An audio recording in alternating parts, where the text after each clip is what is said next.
நெல்லை மாநகராட்சிக்கு புதிய மேயர் தேர்ந்தெடுக்கப்பட்டுள்ளார். இருப்பினும் கோஷ்டி பூசல் தொடர்ந்து மாநகராட்சியின் பணிகள் முடங்கலாம் என பொதுமக்கள் ஐயமடைந்துள்ளனர்.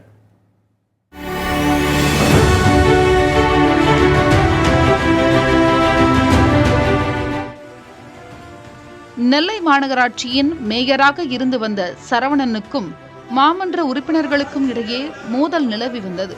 இதன் எதிரொலியாக சரவணன் தனது மேயர் பதவியை ராஜினாமா செய்யவே நெல்லை மாநகராட்சியின் மேயர் பதவிக்கு தேர்தல் அறிவிக்கப்பட்டது.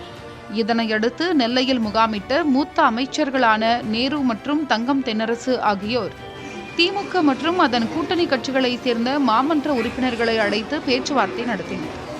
பேச்சுவார்த்தையை தொடர்ந்து மாநகராட்சியின் 25வது வார்டு உறுப்பினர் கிட்டு என்ற ராமகிருஷ்ணன் திமுகவின் மேயர் வேட்பாளராக அறிவிக்கப்பட்டார்.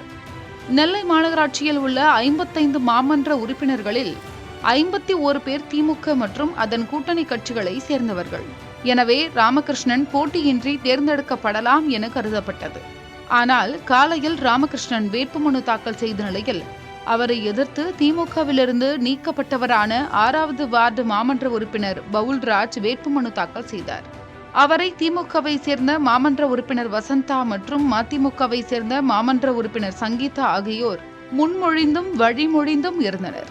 தொடர்ந்து நடைபெற்ற மறைமுக தேர்தலில் திமுக வேட்பாளர் ராமகிருஷ்ணன் 30 வாக்குகளை பெற்று வெற்றி பெற்றார்.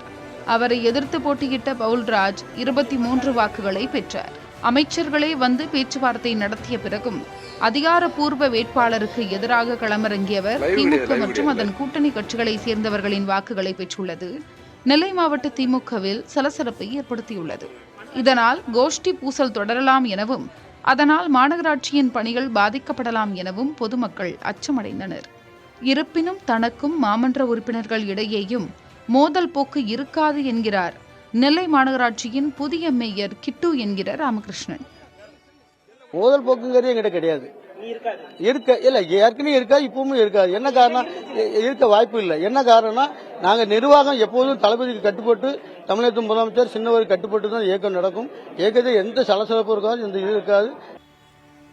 புதிய மேயர் கூறுவது போல் மாமன்ற உறுப்பினர்கள் மற்றும் மேயர் மோதல் போக்கினை கடைபிடிக்காமல் மக்கள் நலப்பணிகளில் கவனம் செலுத்த வேண்டும் என்பதே பொதுமக்களின் வலியுறுத்தலாக உள்ளது.